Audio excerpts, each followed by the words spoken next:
Alright, y'all. Welcome back to our next playthrough of Sea of Stars. And I'm trying something a little different today. I have actually played the game without any input from me while I'm playing it, because this game actually takes some concentration, and trying to speak throughout while I'm trying to do battle and everything else is pretty hard. And I kept getting lost. I died like twice because I just kept not focusing on the fact that everybody needs to heal. So yeah, I'm doing a voiceover. And now we're gonna go see the Elder Mist and get our prophecies.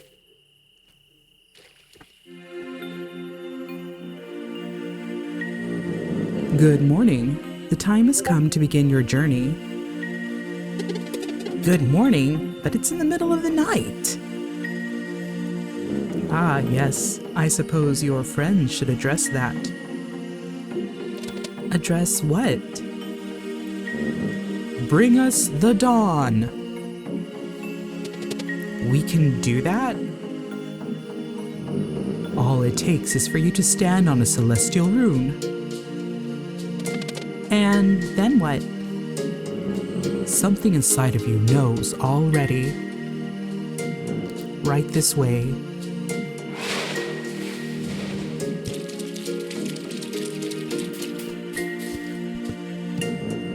Now concentrate and bring us the dawn.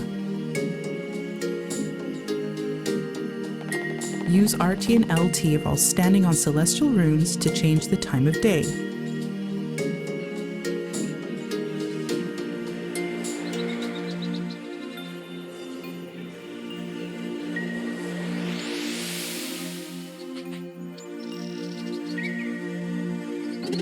How did you do that? That's the coolest thing I've ever seen. Ho ho ho. That part is always easier by simply going for it. Now, in your travels, you will sometimes find mechanisms and seals powered by magical runes that react to the time of day. They were put into place by solstice warriors who came before you. Some conceal artifacts meant to help members of the Order, such as yourselves, while others seal away evils that were too powerful to confront. So I'm guessing we're gonna have secret bosses.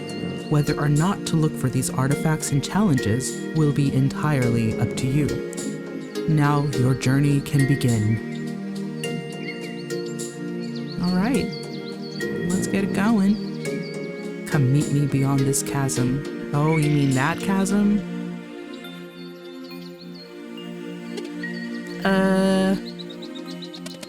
How do we get across? By using your powers, of course. Meet me on the other side, and as a farewell gift, I will share with you what I could read in the mists of time. Try using the crystal to charge the smaller rune on the ground above and see what happens.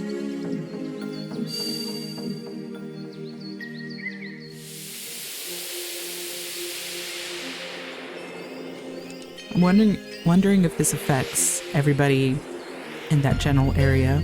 It just affects the world.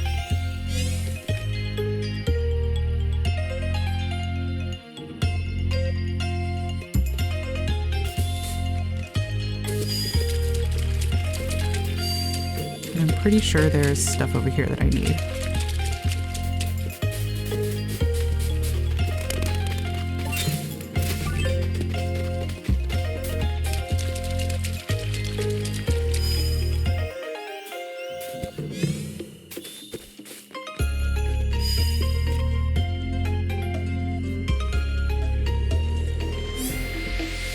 I wonder if anything would happen if I just was standing in the middle of the road, the little thing there, and just let it power down. Would it let me fall?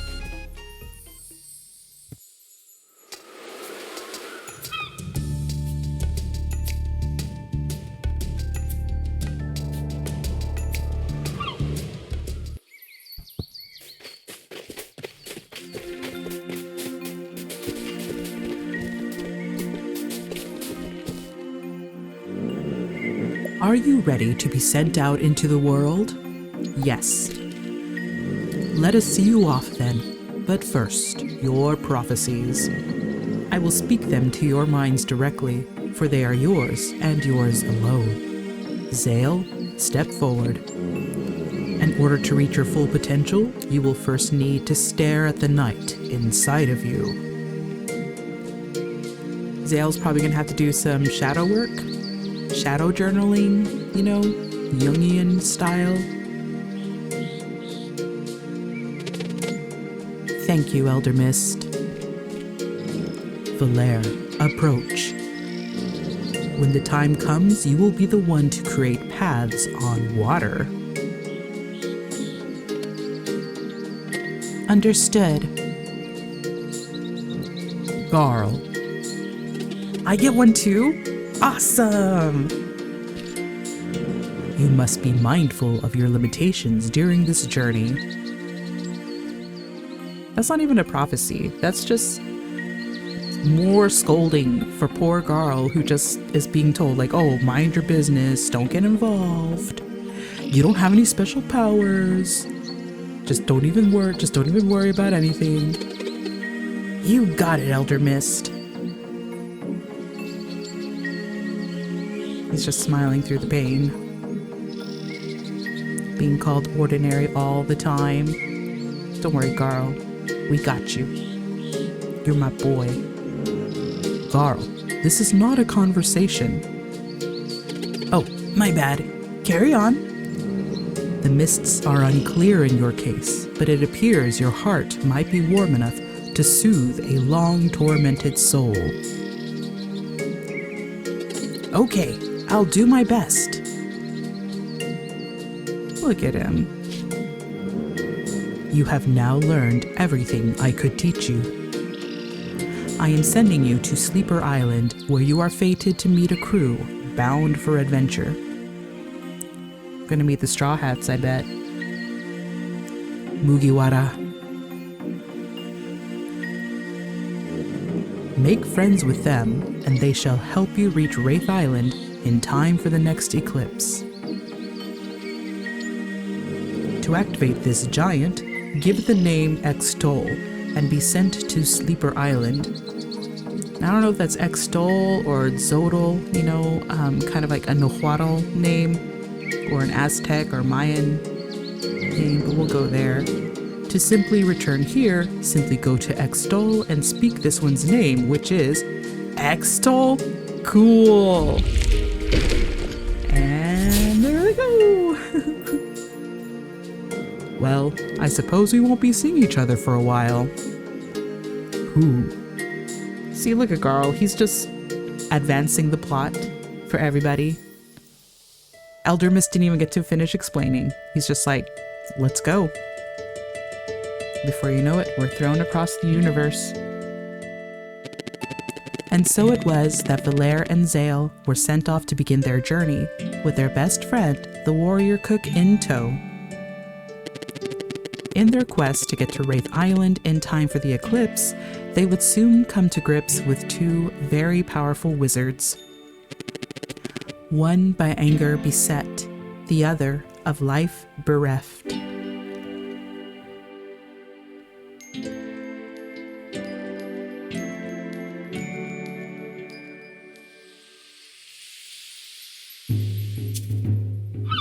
There we go. And this is the first thing I saw when I played the demo, just this, and this caught my attention so much. No way, that was awesome. I mean, just look at it. It is awesome. He is 100% correct.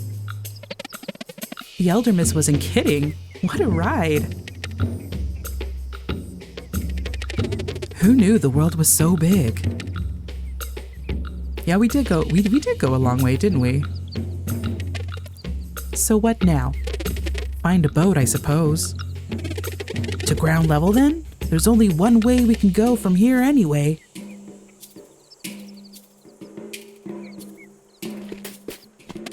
Extol is inactive. Too bad we don't have a name to give it.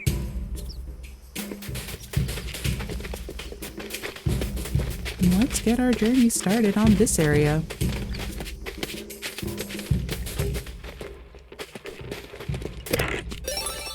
One solstice majoring. I think... So basically, the party members recover 1 MP when they time a block. And yes, that does apply to the entire party. As I was playing, I kind of tested it out, and yeah, it's pretty great. There are all sorts of good ways to recover your MP points in this game. You got the physical attacks, which gain, I think it's 3 MP. And then now we have that solstice ring, which recovers 1 MP every time you time a block correctly. And also there are combo moves. And the combo, like the solstice strike, will have Zale and Valaire recover 3 MP each just for using that. And that's just within the battle.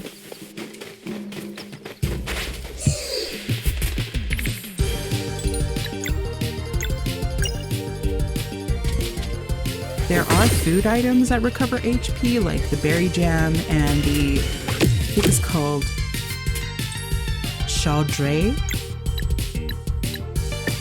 The berry jam recovers 5 MP and the chaudrée recovers 8 MP. But for the most part, it's a lot easier to cover MP than HP because you have to have the food, and you only have 10 spaces for the food items. So it's important to have a mix of food items that, you know, you have. I think I'll have a lot more focus on HP regenerating foods, and of course have a few here for MP regeneration. And a rainbow conch.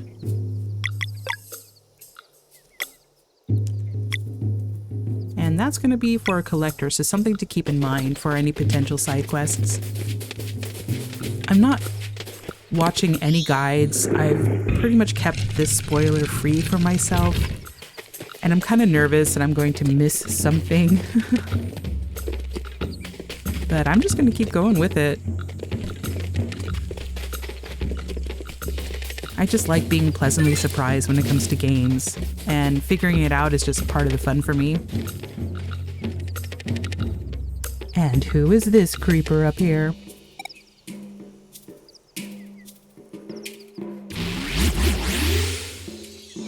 I'm thinking maybe it's the person behind Mask 3 when those cutscenes happen.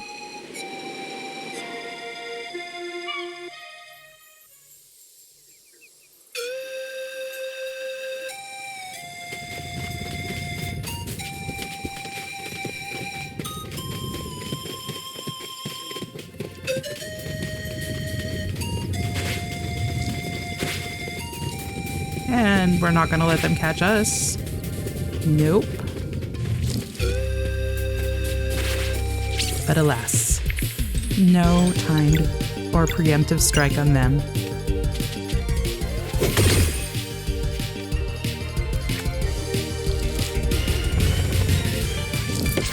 And that's all right, because we're trying our best.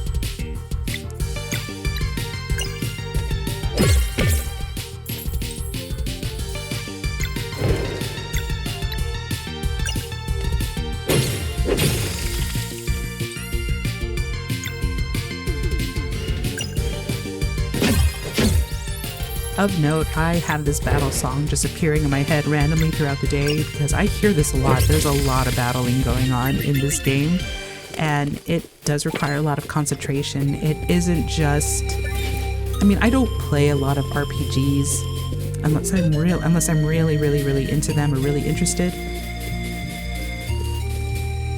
But the timing in this one, where you have to time the blocks and the attacks in order to make the most out of everything, does require so much focus. For me anyway. I am only used to basic turn-based, And it gets to a point where it becomes repetitive for me, where I'm just hitting A and just arrow keys over and over and over again in a pattern. But for this game, I really need to focus. And hence why I figured, hey, maybe I'll record this way.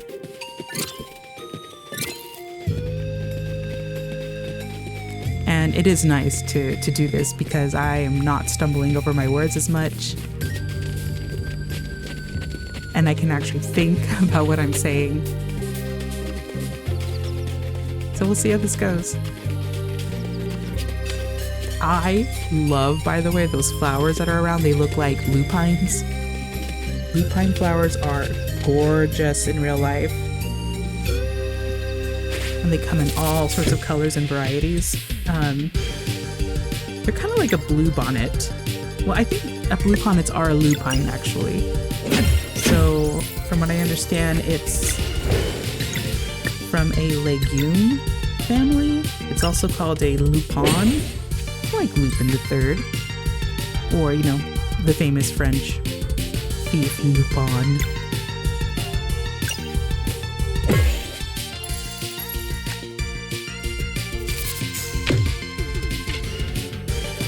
So there are over 199 species of lupine. I'm not sure what these are. I mean, this is a fictional world, but I mean, there's some tomatoes and wheat and stuff, so I'm sure these are just regular lupine.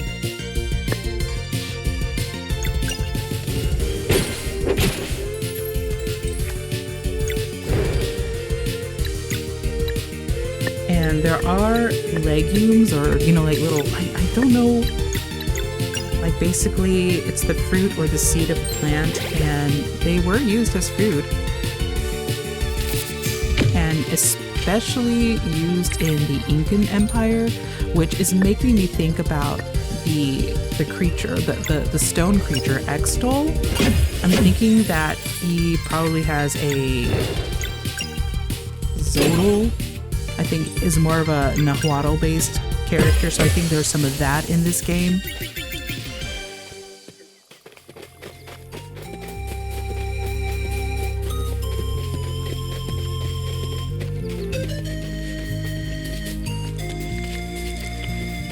And naturally, of course, we have all of our own variety of lupine here in Texas. The infamous bluebonnet.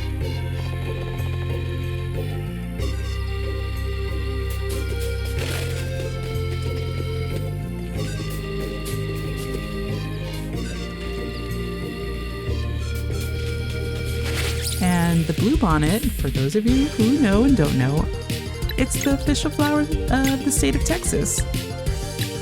And I remember a while back, I heard, I'll have to look it up and see if it's true, but there was a project in Texas A&M to create a variety of bluebonnet that was maroon, which is the color of Texas A&M.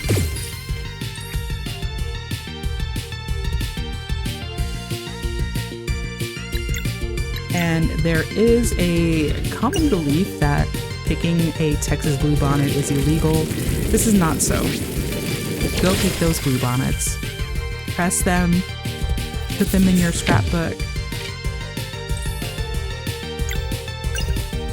Now, if there are signs around that say, hey, don't pick the bluebonnets, like obviously that's an exception, but you can just do it. It's not like they're rare or endangered. Trust me, they're everywhere.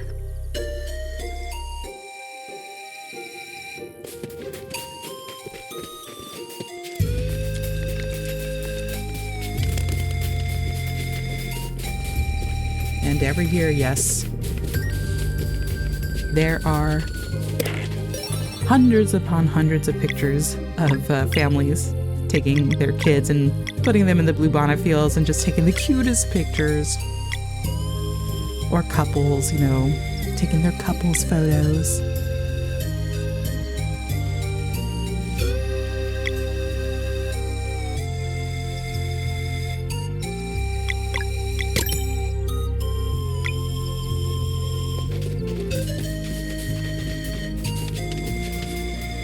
I was looking up some information on Wikipedia, and it says here, on March 7th, 1901, Lupinus subcarnosus became the only species of bluebonnet recognized as the state flower of Texas.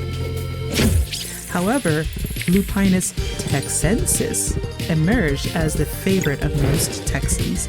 So, in 1971, the Texas legislature made any similar species of Lupinus that could be found in Texas the state flower. And as an extension of Lady Bird Johnson's efforts at highway beautification in the United States, she encouraged the planting of native plants among Texas highways after she left the White House. There are some really, really nice highway flowers that you can find. So it's one of my favorite things to see. I just love seeing it. In particular, I don't really see it here in my hometown, but when I was living up in Austin, Texas, they had a lot more greenery, and there was a lot of wildflowers just on the highways, on the side of the highways. So we had things like the Indian paintbrush, the Indian blanket, as well as the primrose, which I think we call them buttercups mainly, but they're just like primroses. And there's the Mexican hat, the wine, what is it? Why am I saying wine club? Wine cup, the backfoot daisy, the basket flower, the common sunflower, the Eringo. What else is there? There's a lot more. Let's see what I can find. Oh yes, the prickly pear bloom that comes from the prickly pear cactus. Butterfly weed. In fact, my parents have tons of butterfly weed in their backyard. And it's not really a weed. In fact, today there were monarchs in their yard. About a good 6 of them.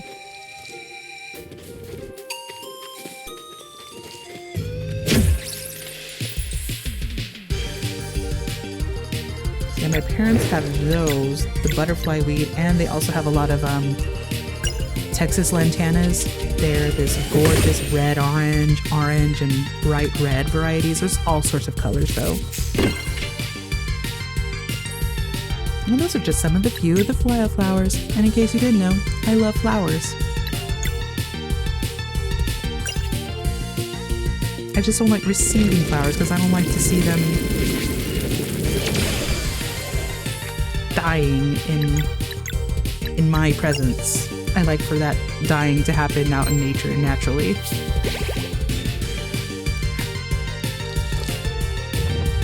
But I won't turn down a bouquet if anyone wants to get me one.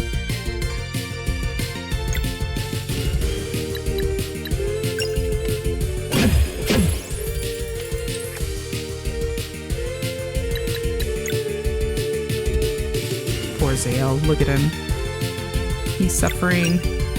We only have one tomato club right now.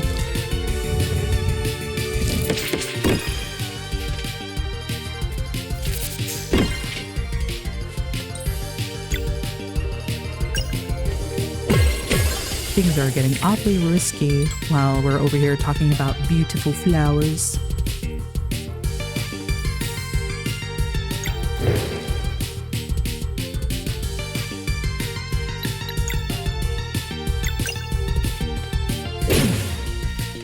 And when it comes to plants and flowers, I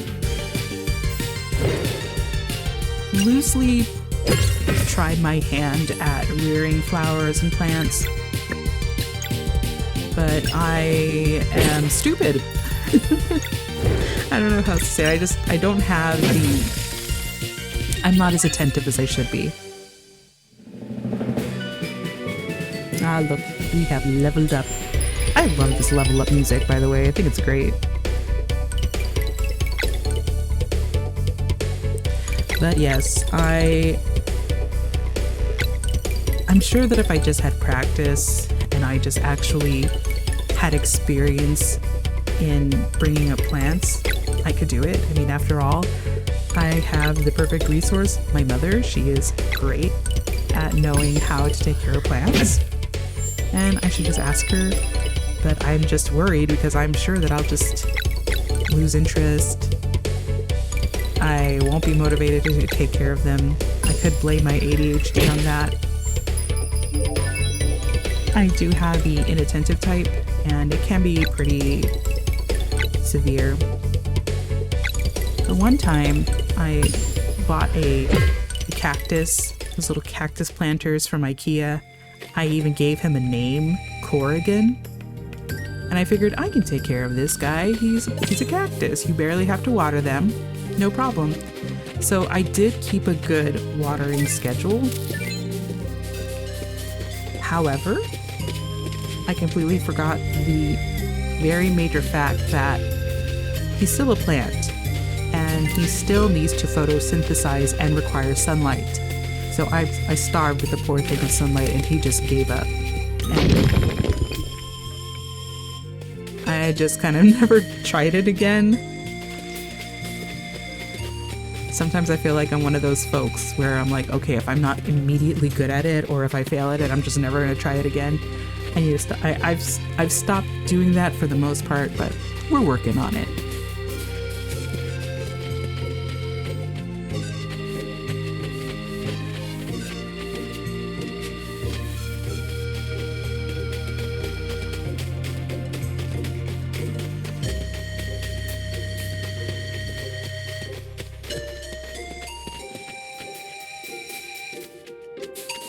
And if y'all love flowers or have a favorite flower or even a cool flower fact, let me know. I'm always interested in hearing about it.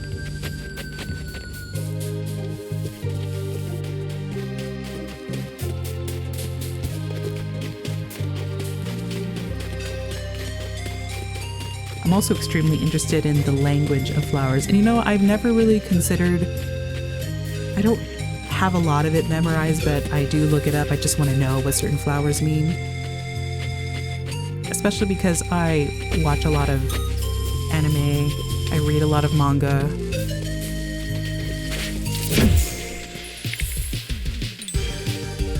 I enjoy hearing about the culture. I also enjoy a lot of Mexican culture because those are my peeps. And so when it comes to the language of flowers, I just want to know what it means, because in anime and manga they have a lot of flowers around and you just think like, oh, they're just flowers, but no, they actually have a meaning because a lot of the media has a lot of metaphors and layers in the background. Kind of like the way Mexico does.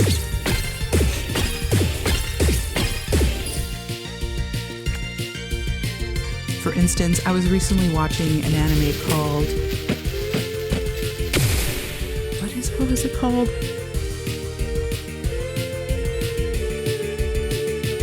My Next Life as a Villainess, All Routes Lead to Doom. There you go. And there was a character where he was a prime minister's son who was meeting up for marriage meetings. And every girl that showed up, he just really wasn't interested in them because he was already in love with somebody else, but he couldn't have her. Well, every time one of the wedding prospects or the marriage prospects would come, and she would try her best to win him over, they would always have roses around them, which universally symbolizes romantic interest. And it also symbolizes something a little more predatory. By the way, just to take a little detour, those antlion things, the ant bruisers, they suck.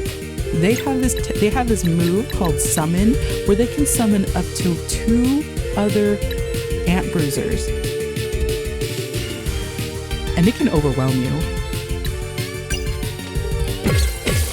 like I was saying, there's also the other side of the rose, which is, yes, there's romantic love, romantic interest, but there's also the thorns, which are very, devious. So, all these girls were romantically interested in this character. And they also had a devious side to them because they weren't necessarily interested in getting to know him. They were just interested in trying to entrap him in order to, get him, basically. And then there was the final marriage candidate.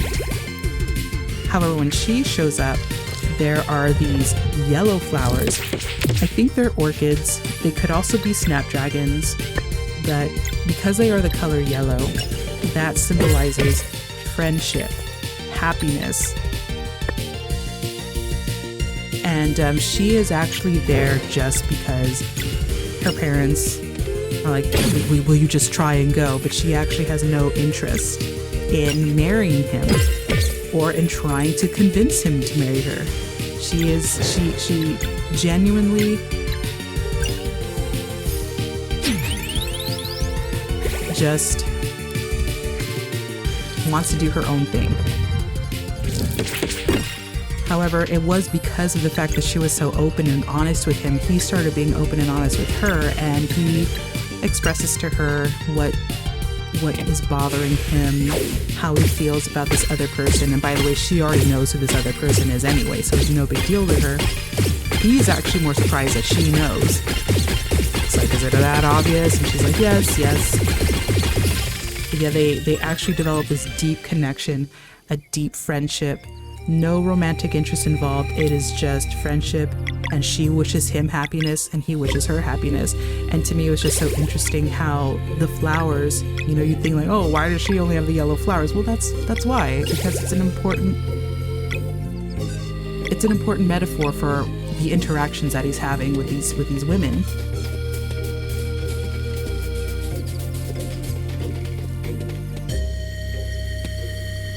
I can't get up there and get that conch. There's also in Mexican media, we all know about the chrysanthemum, which is usually depicted for Day of the Dead.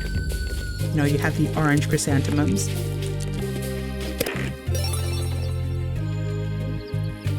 There's also, I believe that the chrysanthemum also has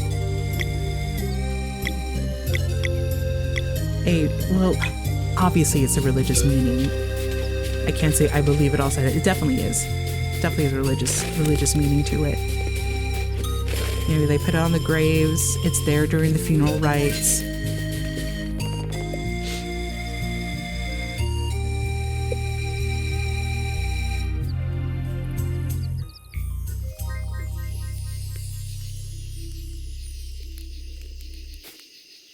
You also have to think about how it's very connected with Catholicism, and there's a lot of Mexican Catholicism. And they're a symbol of remembrance and love.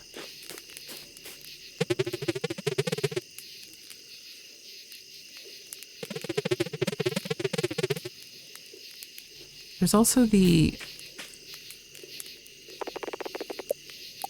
think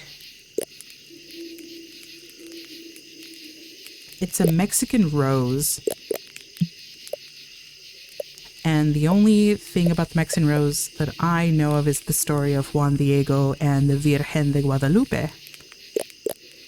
When Juan Diego saw the Virgen,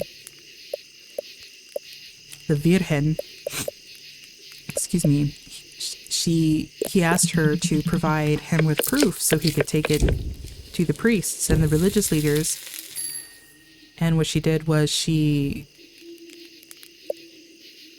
I can't remember the full details, but basically she gives him something and he holds it in his tunic. And she tells him, don't open it, take it to the religious leader. So he's holding the tunic around his body and in order to keep whatever is in there safe. And once he gets to the religious leaders, he opens the tunic and out fall these roses, and the roses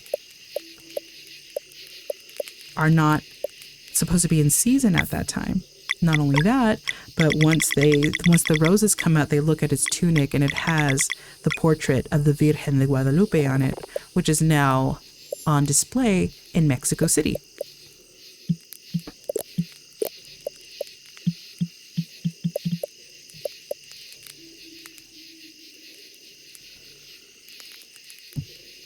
By the way, here I realized this was the moment I realized I had a limited number of foods that I could carry with me at a time. So you see at the top right corner it says 10 out of 10. I couldn't make any more because I was confused. I thought to myself, well, why? Why can't I make any more berry jam? I need berry jam. I've got 20 berries. I should be able to make 4 berry jams. Well, that was why.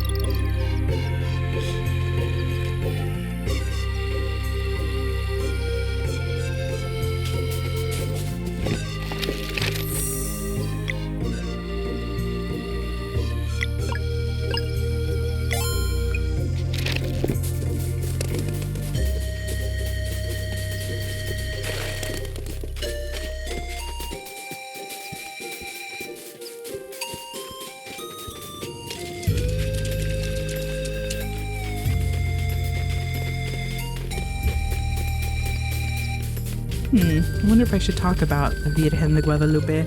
I'm pretty rusty on the subject, so let's look up a few things. We did what felt like nearly an entire semester on the Virgen de Guadalupe when I was in middle school. It was a lot. And I loved it.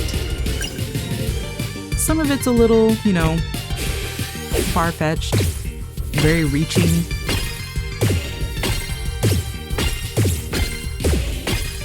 For instance, there was this whole theory that they had, when they analyze the actual image of the Virgen, they analyze it. They say that at the bottom of her dress, it spells out the word luz, L-U-Z, which stands for light. Well, it means light in Spanish. And as cool as that sounds, I don't know about that.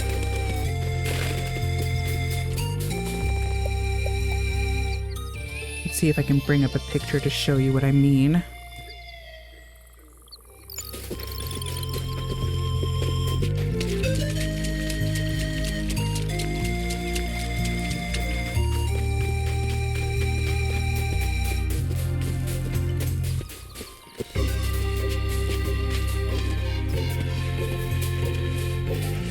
Good big picture.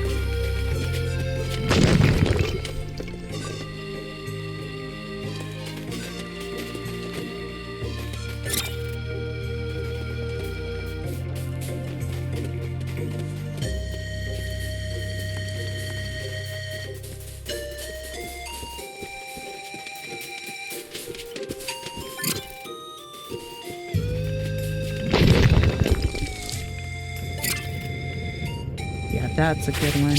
Let's see. How can I?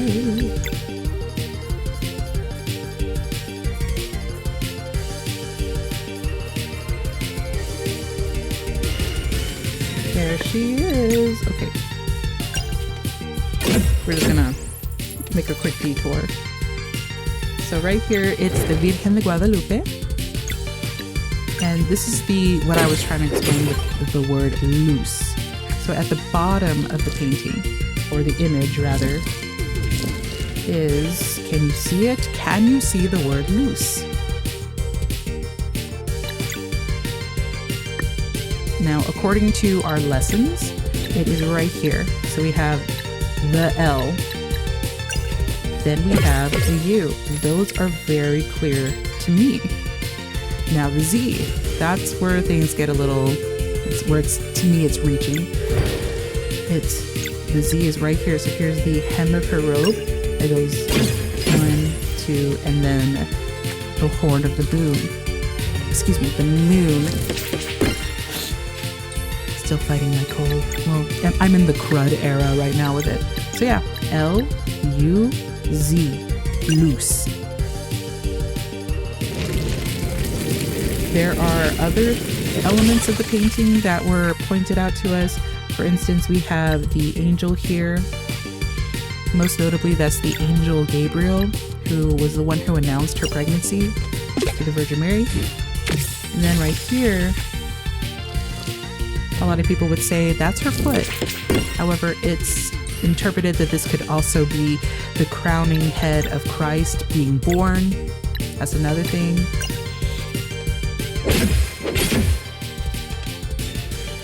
There are also claims that if you look into her eyes, there's lots and lots of detail. There are many faces within her eyes. I don't know if I can find a picture of that, but I'll definitely try. Let's see.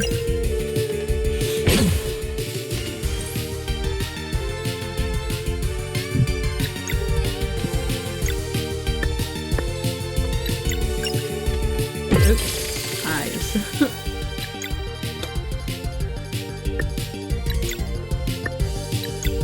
There it is. That's what I'm talking about.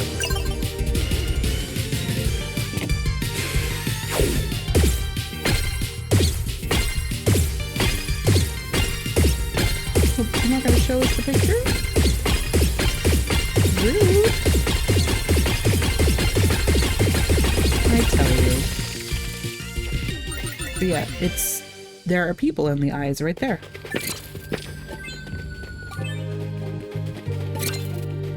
That could possibly be Juan Diego. But it doesn't really look like anything right here. Let's look at our 10 amazing miraculous facts.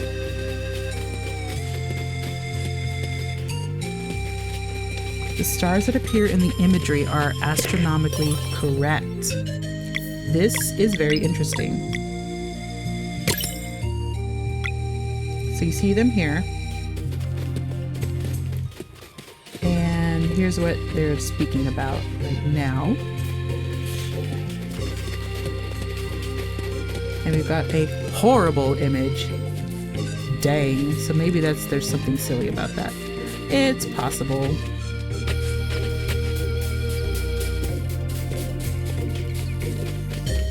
Like I said, a lot of reaching. The eyes contain reflections of the scene with Juan Diego later. And the bishop that are visible only with modern technology. Loose hair, an Aztec sign of virginity. 46 stars form the constellations that would have appeared in Mexico at the time of the apparition. The rays that you see coming out here symbolize the sun and Aztec deity. They are brighter near her womb, where she carries the child. The flowers of Nahuiolan, the greatest symbol of the Nohati, represents the presence of God. There is the moon, which symbolizes the woman of Revelation 12:1, who has the moon under her feet. The word Mexico means in the center of the moon. Did not know that, actually. I'll have to see about that. There was the angel, has feathered wings, and is carrying Mary to the people. The angel's red robe represents the earth, while Mary has a mantle of heaven. I remember that now. This one talks about the left hand being darker, while the right appears lighter, representing the two races. I don't know about that.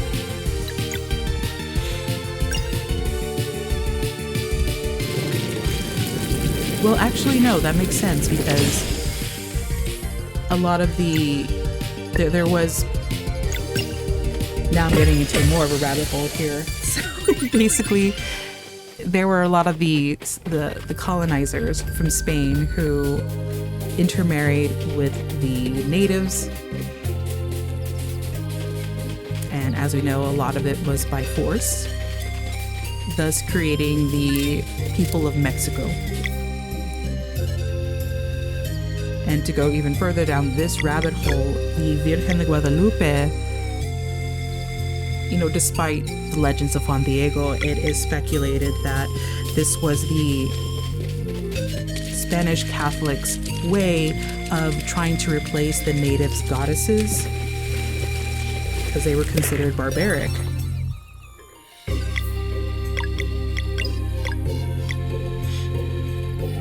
So they were trying to convert them to Catholicism, and since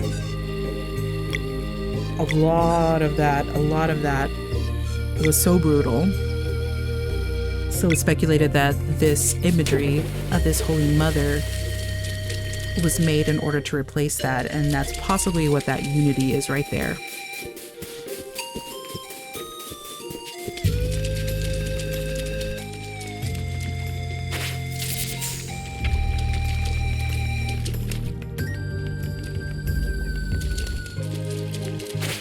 Now that original goddess, if I'm reading this correctly, the original goddess was called Tonantzin, which means our sacred mother.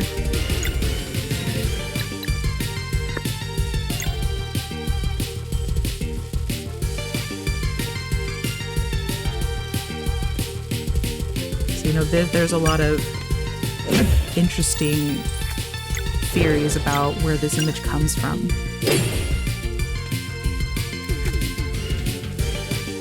And despite the origins, to this day, this is a very important symbol.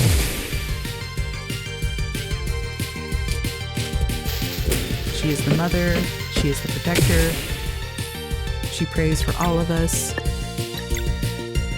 It's just a little bit on Our Lady of Guadalupe, or Virgen de Guadalupe.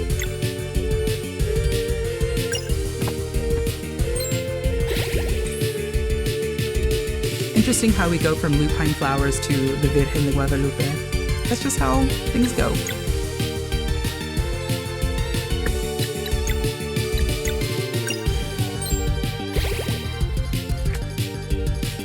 It's also why I'm doing this whole voiceover thing, so I can talk about things like this, because, I don't know, it's fun to me.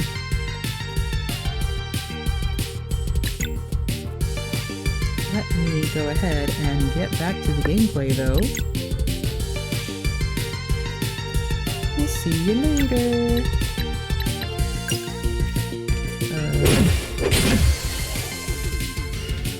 There we go.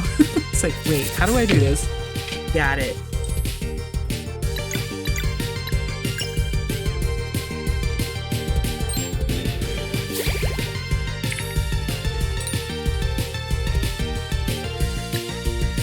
I remember a lot of the stories too. For instance, there was a bombing in the cathedral where the Virgen de Guadalupe is displayed, and it did not scratch or harm the display. There's some miraculous goings on in that case. It's also interesting to note that the most devout will go into the cathedral. They'll start from, I don't know when they start their traveling, but they will get down on their knees and they will walk on their knees all the way to the altar.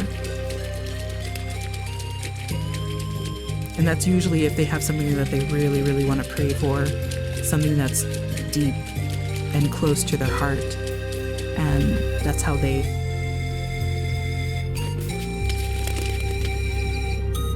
just beseech her, just come to her in the most pious of ways.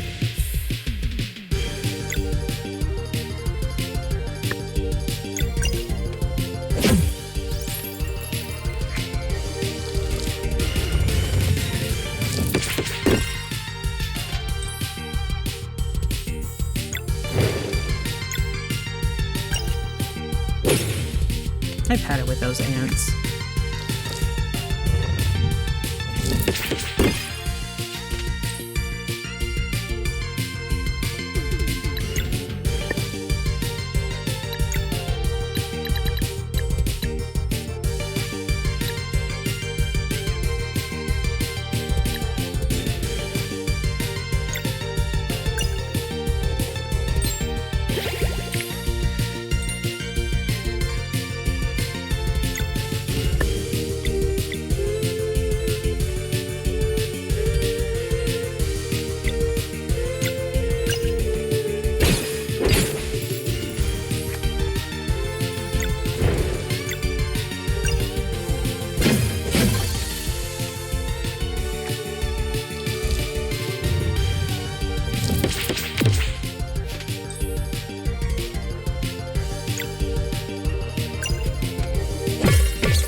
little signpost right there saying that I could go to the fishing lake. And I was really struggling with these ants, and I figured, no, after this, I'm going to the lake, I'm going fishing, so that way I can cook. I need to make more food, or at least have enough ingredients, so that way I can make more food and help heal myself.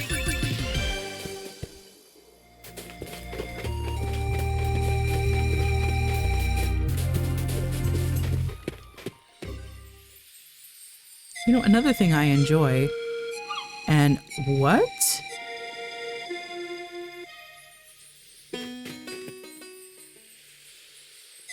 Do you guys see that? The sleeper. That's the one girl was talking about. So another thing I enjoy is fishing. I haven't been in many years as well. I should go.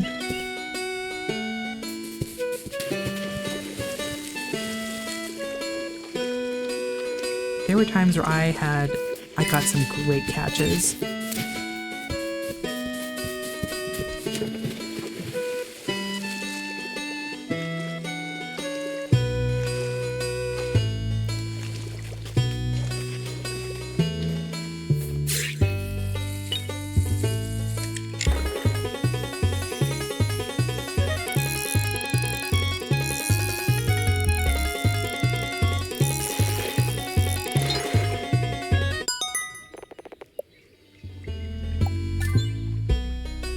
I'm looking up what I can catch in my area, and I'm like, I've never caught these. I've mainly caught things like piggy perches, and I caught a crab once. But apparently we can also catch mahi-mahi. That's crazy. A kingfish, a marlin, caught some snappers, yeah. Tuna. I can't believe it. I didn't know that. I've never been deep sea fishing though. That's I'm just a casual.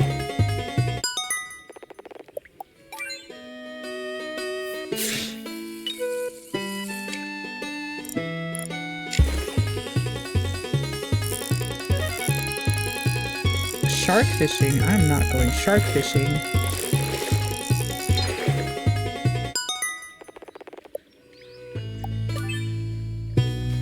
Jacks, there we go. And something called, I don't know what their official things are, but their official name is, but we call them croakers, because when you take them out of the water, they make this croaking noise, and it's really, really crazy.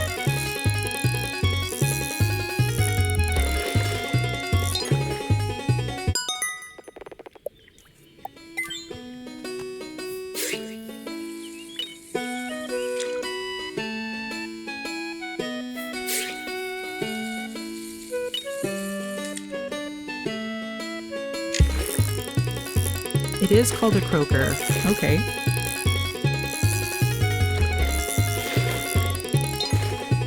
The sheep's head. That's another one. It's like this, it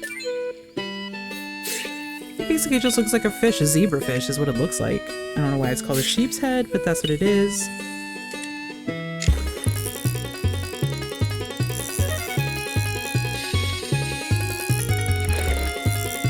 I do remember wanting to catch a flounder, but when I would go fishing, and I would go fishing with our family friend named Bob, he would always talk about how hard it was to catch a flounder.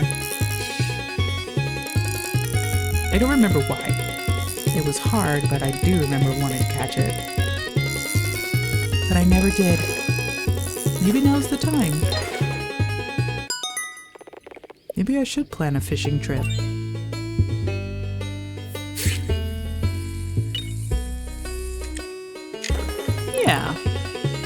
Yeah, just go out to the hill country,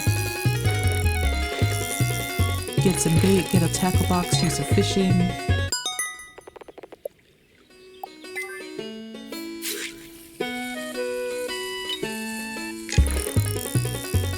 Have some snacks.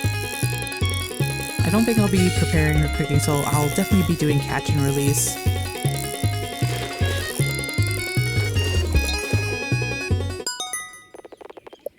Or will I learn? Will I learn how to prepare fish?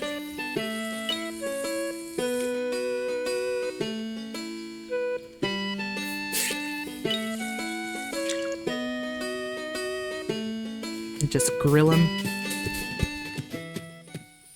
That would be a good skill to have, I think.